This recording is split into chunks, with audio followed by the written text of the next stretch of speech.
Bueno, yo les voy a hablar sobre el libro de la historia de los griegos. Bueno, este comienza en sus primeros capítulos con la historia de la civilización de Creta, más específica con el pueblo de Minoica. Esto se refiere al rey Minos, que era el rey que habitaba ahí y que tuvo relación con el mito del Minotauro. Esto fue una maldición por el dios Poseidón o Afrodita, la diosa del amor, donde hizo que la esposa del rey Minos se enamorara perdidamente de un toro y tuvieron relaciones, y de ahí saliera el Minotauro, un ser extravagante que era mitad toro, mitad humano. En base de esto, el rey Minos, de tanto vergüenza que sentía, mandó a construir un gran castillo laberinto, y fue donde encerró a su hijo, bueno, al Minotauro. Y ¿cómo se llama? Y cada año entregaba, si no mal recuerdo, 7 mujeres y 7 hombres como para alimentar a su hijo. Bueno, en el segundo capítulo habla sobre el escritor Schisman, si no mal recuerdo. Este escritor habla sobre la historia de Troya. A ciencia no se sabe si tienen registros reales de que existió una ciudad en Troya, pero él hizo una excavación por las partes de Turquía, y se encontró restos de alguna civilización antigua que data de la misma época de los troyanos. Bueno, en el capítulo posterior se habla de Troya. Troya fue una ciudad muy imponente dentro de la civilización, que data de los 3000 años antes de Cristo. Troya era un país, bueno, una ciudad comerciante y guerrera. Tenían altas probabilidades de supervivencia contra un conflicto. Pero posteriormente Troya fue invadida por los aqueos. Estos aqueos, bueno, el conflicto bélico se dio por el rapto de la princesa Helena de este país, de los aqueos, y por el príncipe de París de Troya. ¿Cómo se llama?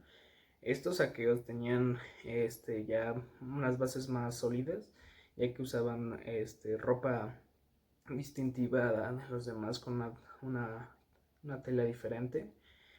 Tenían las clases sociales, donde unos se dividía entre los pobres y los ricos. Los pobres tenían casas de paja y sin base, mientras que los ricos contaban con casas mejores, construidas de un material más sólido como es la piedra. ¿Cómo se llama? Se dio la esclavitud entre las personas. Las ricas contaban con sus esclavos y no contaban con los derechos que hoy actualmente esto está obviamente prohibido por la sociedad. El comercio también era muy importante, el comercio, ya que habían trueques y cambios ¿cómo se llama? De las propiedades. Y también aquí se dio lo del intercambio de hijos. Esto se refiere de que un padre intercambiaba a su hijo por algún animal, es una vaca, un toro, lo que sea, sin preguntarle al hijo. Y ¿cómo se llama? Esto dio origen bueno, era una civilización del patriarcado. También el rey de los aqueos era autoritario, o sea, él tomaba todas las decisiones sobre el pueblo y nadie podía cuestionarlo, ya que sufría de una consecuencia de ya sea muerte o una pena de encarcelamiento o torturas, etc. Bueno, luego en el siguiente capítulo habla sobre Heráclidas, o los hijos de Hércules, que bueno, esto data, bueno, se dice que los hijos de Hércules nunca envejecían, ya que Hércules había contraído matrimonio con la diosa de la juventud. Bueno, los hijos de Hércules fueron desterrados de Grecia. ¿Cómo se llama? Y de ahí salen los daríos, que son los nórdicos, los que tenían cabezas redondas, de tez blanca, ojos azules. Era la raza árida, la más poderosa, la que debería de progresar. Bueno, en el capítulo posterior habla sobre la gran importancia que tenían los griegos con con los dioses. ¿Cómo se llama? Ya que su principal dios era Zeus, que era el dios de los dioses, el más poderoso, el que infunde todo, ¿no?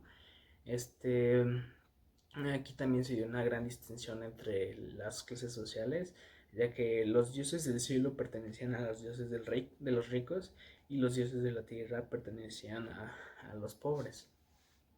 ¿Cómo se llama?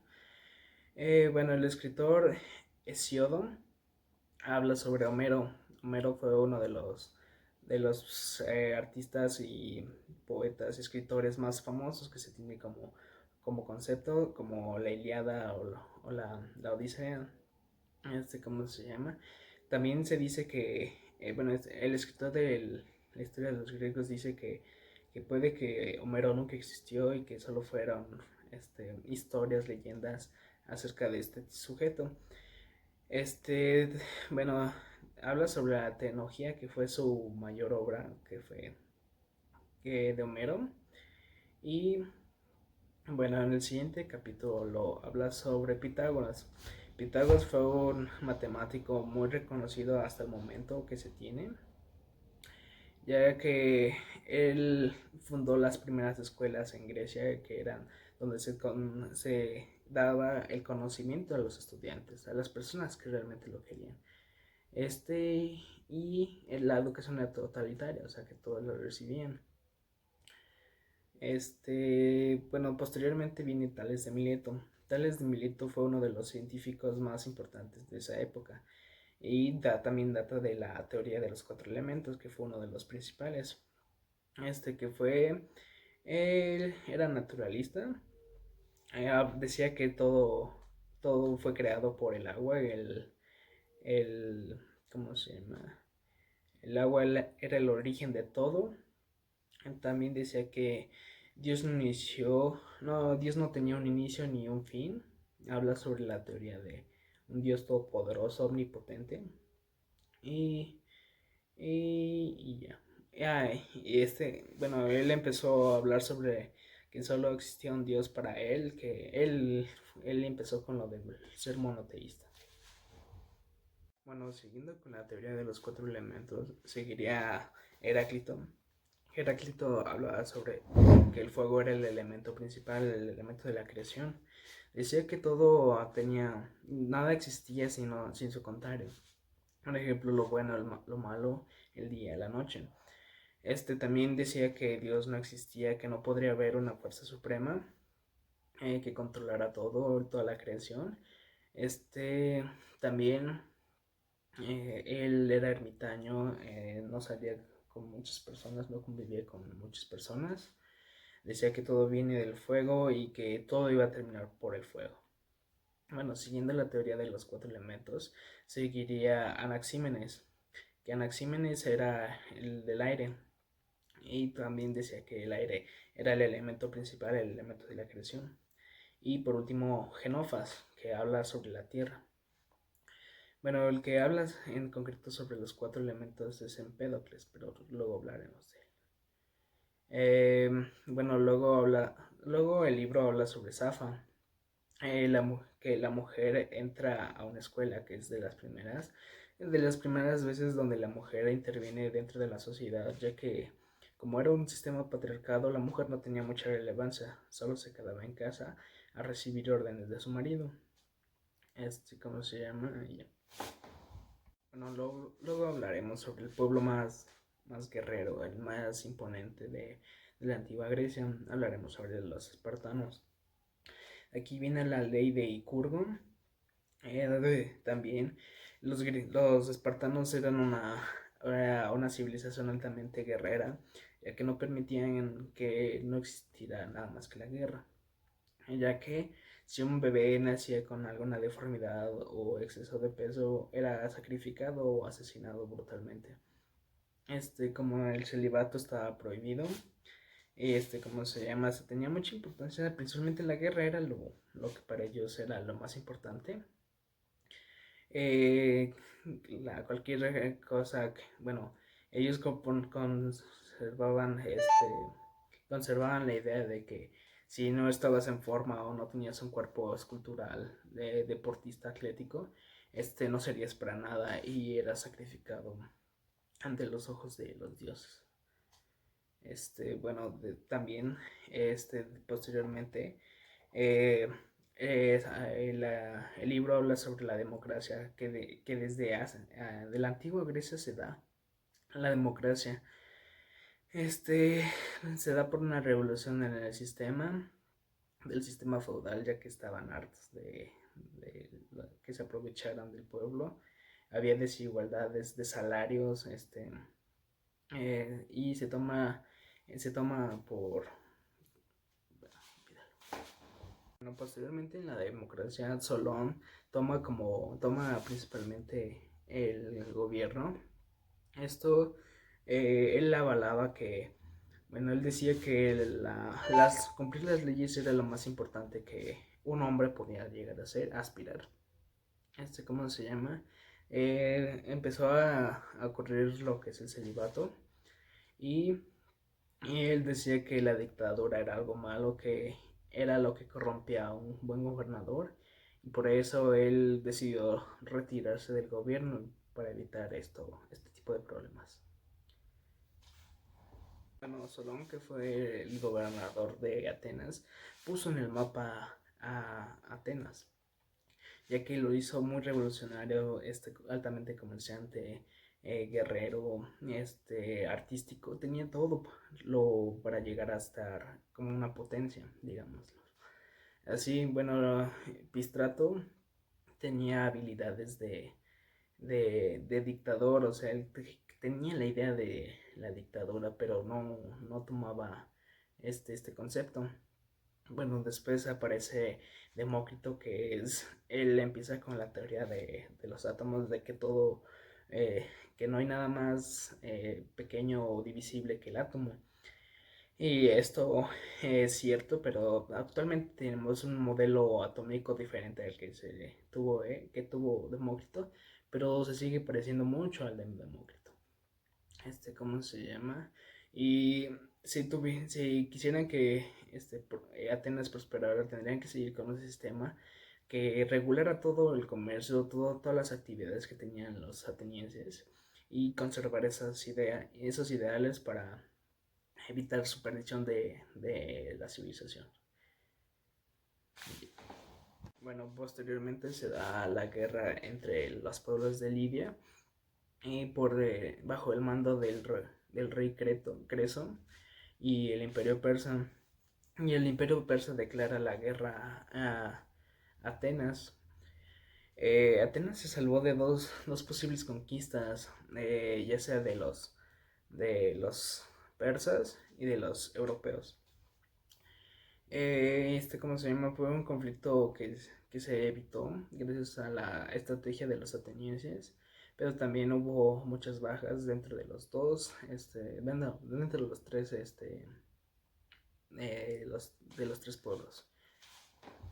Posteriormente aparece Pericles, que Pericles fue el líder de Atenas durante mucho tiempo, ya que llevó a su máximo esplendor a la ciudad ateniense, ya que obtuvo mucha relevancia en el comercio, en la pintura, en todas las obras públicas, ya que él invertía todo del gobierno en las obras públicas, que era lo que resultó de su mandato. Bueno, luego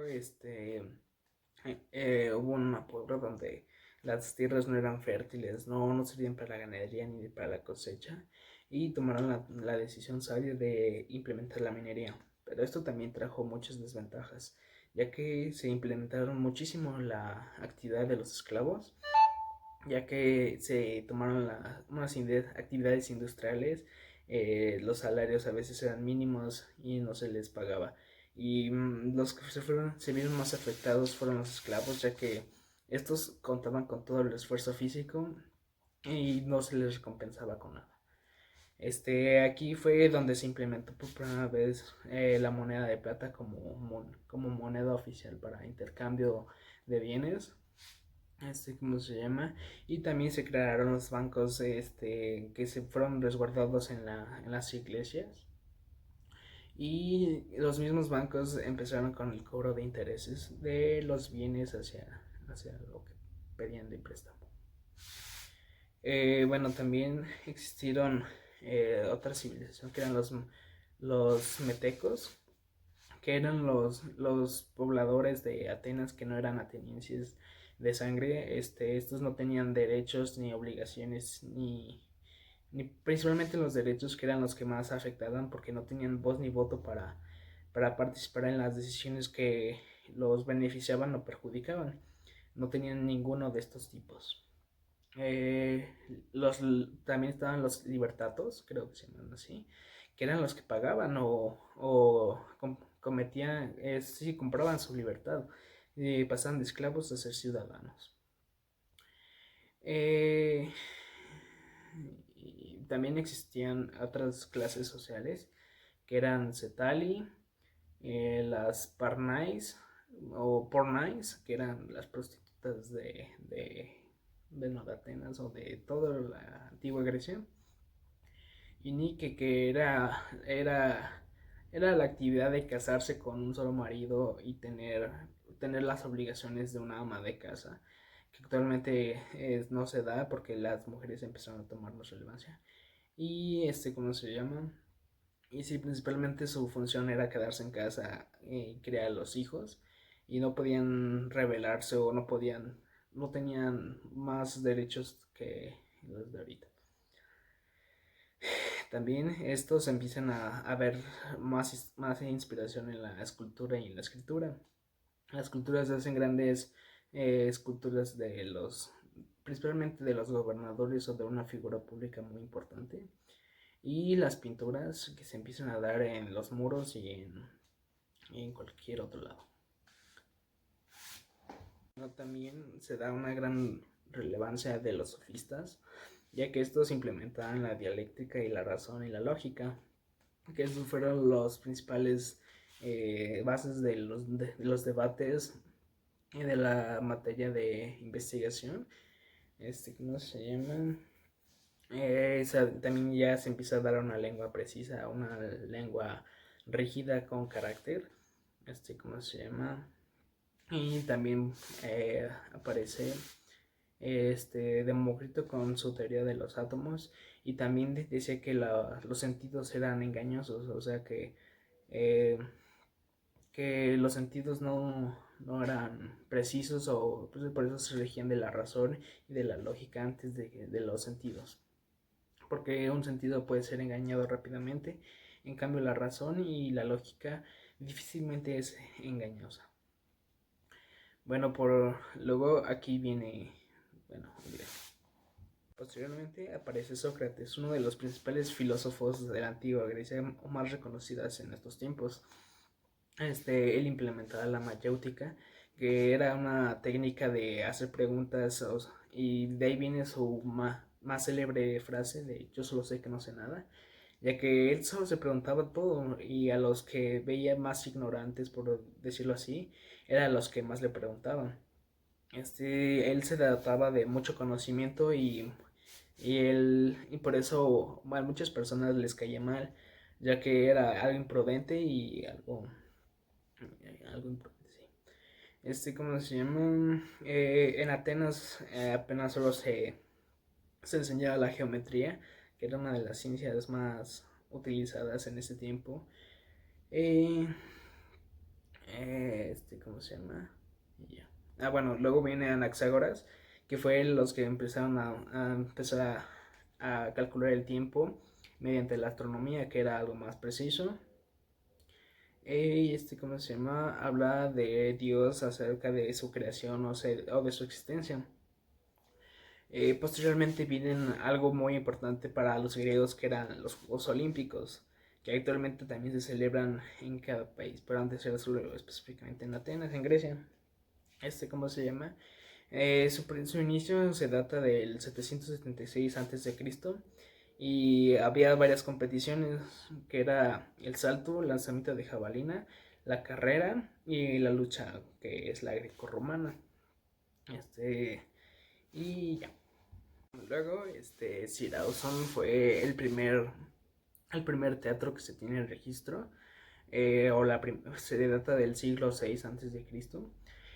Fue la primera obra y que, bueno, eran algo pervertidas y pornográficas. Bueno, de ahí viene la hipocresía que eran los actores que contaban con unas máscaras muy grandes y ¿cómo se llama? Y unos tacones grandes para que resaltaran. Los teatros eran en media luna, ya que esto tenía mayor visibilidad hacia el escenario. ¿Cómo se llama? Bueno, las obras de teatro las tomaban como un modo de comunicación, como periodismo, que era donde se contaban las historias o los sucesos que pasaban dentro de la misma sociedad. También se hacían burlas, comedias y muchos de esos actos eran muy incómodos para ciertas personas, así que se llegaran a censurar o simplemente no se transmitían. Bueno, también se dio muy relevante la medicina griega, que estos relacionaban las maldiciones con la medicina, con las enfermedades, perdón, ¿cómo se llama? Bueno, aquí ellos relacionaban con Aclépidos, que era el dios de la medicina. Eran los que sentían que curaban todas las sus enfermedades, se los llevaba a hacer ritos o cualquier otro tipo de actividades. Hasta que llegó Hipócrates, que Hipócrates fue el que separó ¿cómo se llama? Las maldiciones de la medicina de las enfermedades. Fue el primero racionalista que dice que pues, no se tiene que ver necesariamente una maldición para que una persona se enferme o contrae una enfermedad. ¿Cómo se llama? Eh, bueno, él fue el que implementó la base de la medicina durante los próximos 1500 años. Y ya. Posteriormente se da una guerra entre los espartanos que dura aproximadamente 10 años. ¿Cómo se llama? Y creo que termina con la conquista de Sicilia. Esparta ganó la guerra. Bueno, Sócrates fue encarcelado eh, y, y se le prohibió que tuviera alguna relación con algún estudiante o enseñara sus conocimientos que él tenía. Posteriormente, los espartanos pierden poder marítimo, el cual es rápidamente recuperado por Atenas. Después, la ciudad de Tebas quería imponerse su autoridad sobre la ciudad de espartanas y de atenienses, pero no pudo completar su principal misión de que era tomar más importancia dentro de la ciudad de Grecia. ¿Cómo se llama? Y ya. Posteriormente se da una guerra entre los espartanos que dura aproximadamente 10 años. ¿Cómo se llama? Y creo que termina con la conquista de Sicilia. Esparta ganó la guerra. Bueno, Sócrates fue encarcelado eh, y, y se le prohibió que tuviera alguna relación con algún estudiante o enseñara sus conocimientos que él tenía. Posteriormente, los espartanos pierden poder marítimo, el cual es rápidamente recuperado por Atenas. Después, la ciudad de Tebas quería imponerse su autoridad sobre la ciudad de espartanas y de atenienses, pero no pudo completar su principal misión de que era tomar más importancia dentro de la ciudad de Grecia. Bueno, posteriormente las polis se empiezan a convertir en cosmopolitas, cosmopolis, ¿cómo se llama? Se unen para hacer sociedades más estables y más concretas. Aquí se empieza a dar la división del trabajo y dentro de los hombres, bueno, dentro de los aspectos de trabajo se empiezan a dar las especializaciones en cualquiera de las artes, bueno, que habían, ya sea minería, arquitectura, pintura, etcétera, etcétera. Bueno, luego también en esos momentos se daba la conquista, bueno, la invasión de Macedonia por el rey Filipo, padre de Alejandro Magno, que posteriormente a Tebas se empezaría a unir para tener parte de la riqueza de Macedonia. Bueno, durante esa guerra Tebas fue derrotado y posteriormente el rey Filipo quería control dentro de su poder político, bueno, militar, de ¿cómo se llama? Esparta quedó fuera de este territorio. Bueno, luego con la muerte del rey Filipo, Alejandro Magno asume el trono o el poder. Y aquí se da uno de los imperios más grandes y más extravagantes que se dio dentro de nuestra historia y alrededor de toda la historia del mundo. ¿Cómo se llama? Alejandro Magno fue tutorado de Aristóteles. Sí, de Aristóteles. Eh, quien fue quien le instruyó dentro de las artes de la conquista y de las tácticas que usó para obtener mucho territorio y que nadie se le impusiera. Posteriormente, Alejandro Magno fue a Egipto a conquistar, bueno, se fue penetrando hasta llegar a la ciudad de Egipto, donde se formó como emperador, o sí, como emperador, y mandó construir la ciudad de Alejandría. De aquí viene el nombre, ¿no? ¿Cómo se llama? Fue expandiéndose debido a las conquistas de Babilonia, que se fue implementando su imperio, se fue concretando y haciendo más estable. ¿Cómo se llama? Se casó con dos persas y ¿cómo se llama? Y él rompió la regla de solo la mezcla de raza pura con raza pura. A esto le dio igual y pues y se fue mezclando. Él muere a los 32 años de edad, ¿cómo se llama? Por una fiebre. Y bueno, después el teatro y la literatura se empiezan a ver a una decadencia y la filosofía empieza a crear un auge mayor al que tenían. Es cuando se da su máximo esplendor la filosofía dentro de estas civilizaciones. Se habla principalmente de tres, que era Aristóteles, bueno, Sócrates, Platón y Aristóteles. Platón lo menciona, pero fue el maestro, el maestro de Aristóteles, que fue uno de él decía que era de sus mejores estudiantes y tuvo mucha relevancia, ya que él logró, bueno, ser el tutor de Alejandro Magno, uno de los mayores conquistadores dentro de la historia del mundo. Tras la muerte de Alejandro Magno, muchos se vieron beneficiados, ya que se empezaron a repartir todo el territorio que él había conquistado. Los griegos se alegraron arduamente porque estos estaban bajo su poder, en contra de su voluntad, y esto los benefició, ya que se libraron de un gran estorbo, para decirlo así. Bueno, Grecia siguió con la desigualdad dentro de su población. Se daban, ¿cómo se llama? Aunque, aunque había discriminación, hubo también un auge dentro de la civilización misma, ya que se emprendía la economía. La economía fue aumentando mediante las ideas que tenían los nuevos pensadores. Creció la creación del seguro, tal como el seguro de vida o el seguro de las cosas. Las artesanías y el comercio se empezaron a dar mucho, ya que era algo más importante, más relevante, serían como decoración. Los perfumes eran innovadores. ¿Cómo se llama? Los libros y las... Bueno, en el transcurso de los años se da la revolución científica. Esto da la decadencia de la filosofía y el aumento de las ciencias. ¿Cómo se llama? A partir del siglo XIII es cuando se empieza a dar esta revolución y se consolida una lengua estándar que era el griego. Bueno, luego surge Arquímedes, que era uno de los científicos más reconocidos de esos tiempos. Él empieza a hacer varios experimentos con relación de la masa y del volumen. También él implementa las mejoras en las catapultas y también antiguamente se tenía la concepción de que la Tierra era el centro del universo, pero Arquímedes viene a demostrar y a plantar de que la Tierra no era el centro del universo.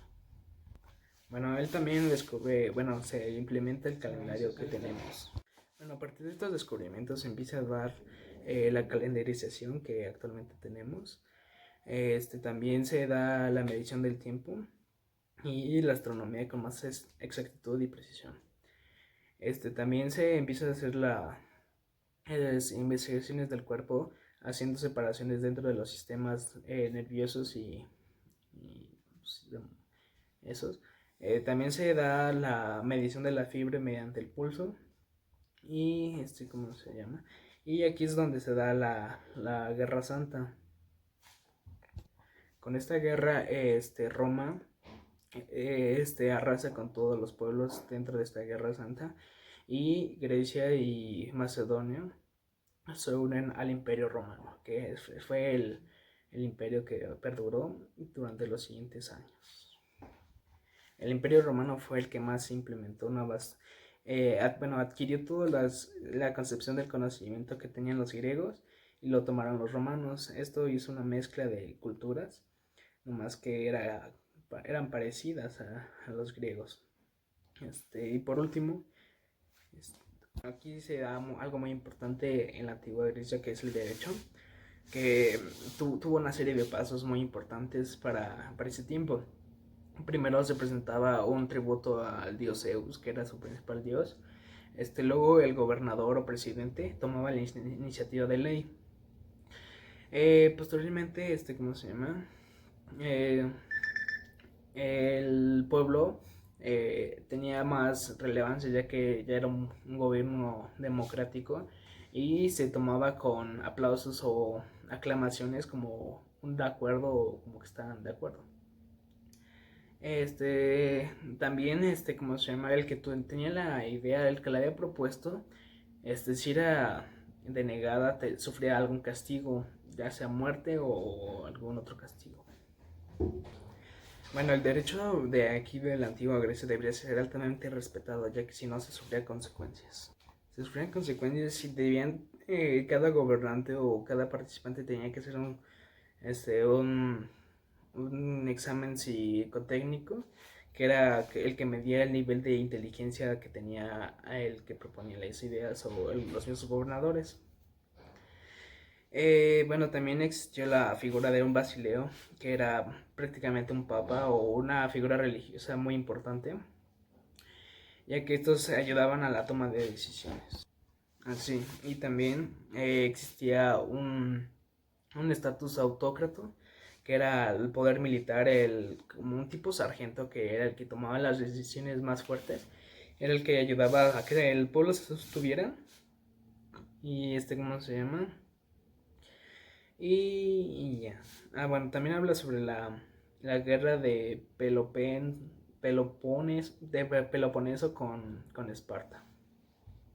Bueno, con la llegada de los daríos llegaron a imponer todas sus religiones, todas sus tradiciones, pero los indígenas se sintieron altamente amenazados con esta situación y decidieron recurrir a la huida a sus acrópolis. Esto fue algo muy característico porque cada población estaba distanciada una distancia muy lejana entre cada acrópolis. Esto permitió que se diera diferentes tradiciones, cultura, adoración a dioses. Su comercio era totalmente diferente, sus relaciones con las mismas personas eran totalmente diferentes a la de cada acrópolis.